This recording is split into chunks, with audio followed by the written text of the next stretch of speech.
Back in 1938, there was a man in Hungarian army named Karoli who was the best pistol shooter of his country. He won most of the major national and international championships. He seemed closest to winning the 1940 Tokyo Olympic Games gold medal, and that was his only dream.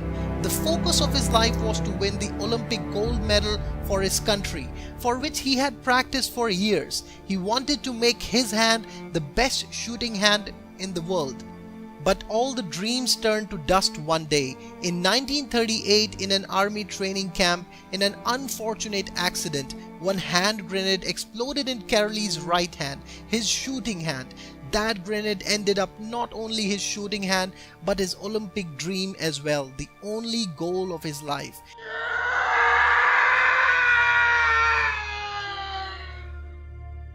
He had two ways. He would have chosen to knee down to life and cry for the rest of his life, or he would have focused back on his dream with a small light of hope. After 1 year in 1939, Karoli went to a national shooting championship in his country. His colleagues were delighted to see him and complimented him on his courage to come up at the championship to cheer for them. But Karoli answered that he's not there to cheer them, but to compete them. He was there to compete them with his only hand. He had practiced for a complete 1 year with his left hand to become the best shooter again, and he won that championship. He focused on what he had, not on what he has lost. But he didn't stop there. His focus was to become the best shooting hand of the world and to win the Olympic gold medal.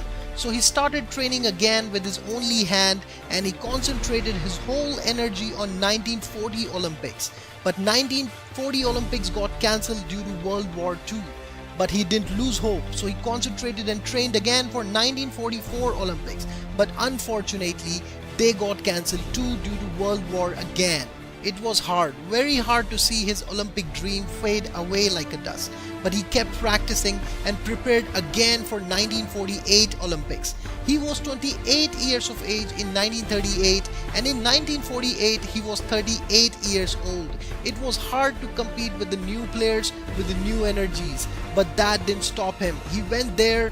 Best shooters from all over the world were competing with their best hand. He was the only one competing with his only hand, and the man with the only hand won. But he didn't stop there. In 1952 Olympics, he won the gold again and changed the history of Olympics. If you are determined, nothing can stop you to reach your goal.